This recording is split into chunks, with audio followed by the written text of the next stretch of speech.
നമസ്കാരം. ഞാൻ ഇന്ന് പറയാൻ പോകുന്നത് ഒരു ലാറ്റെ ഫാക്ടർ എന്ന് പറയുന്ന ഒരു കോൺസെപ്റ്റിനെ കുറിച്ചാണ്. അതായത് ഞാനിപ്പോൾ ഈ കുടിച്ച ഒരു കോഫി, ഇതിപ്പോൾ നമ്മൾ സ്റ്റാർബക്സിൽ പോയി കുടിക്കുകയാണെങ്കിൽ ഒരു 200 രൂപയായി എന്ന് വിചാരിക്കുക. ഒരു 30 ദിവസം കുടിക്കുമ്പോഴത്തേക്കും 6000 രൂപയായി, ഒരു വർഷം കുടിക്കുമ്പോഴത്തേക്കും 72,000 രൂപയായി. ഒരു 10 വർഷം കൊണ്ട് ഏകദേശം ഒരു 7 ലക്ഷം രൂപയുടെ കോസ്റ്റാണ് ഈ ഒരു സിമ്പിൾ ഒരു ഹാബിറ്റ് കൊണ്ട് നമ്മൾ സ്പെൻഡ് ചെയ്യുന്നത്.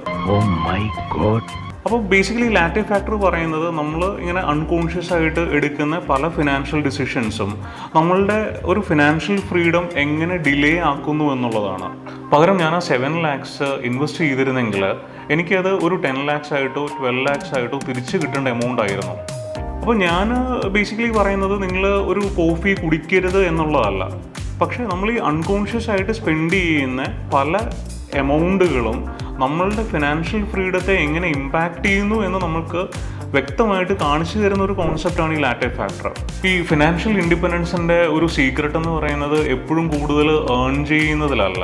നമ്മൾ ഏൺ ചെയ്യുന്നത് പൈസ ആയിട്ട് സ്പെൻഡ് ചെയ്യുക, ആ ഏൺ ചെയ്യുന്നതിൽ ഒരു പോർഷൻ കറക്റ്റായിട്ട് ഇൻവെസ്റ്റ് ചെയ്തിട്ട് ആ മണി നമ്മൾക്ക് വേണ്ടി വർക്ക് ചെയ്യിപ്പിക്കുന്നതിലാണ്. അപ്പോൾ എന്തായാലും ഞാൻ ഈ കോഫിക്കുള്ള കാശ് കൊടുത്തു, ഇതങ്ങ് കുടിച്ചു തീർത്തേക്കാം അല്ലേ. Thank you.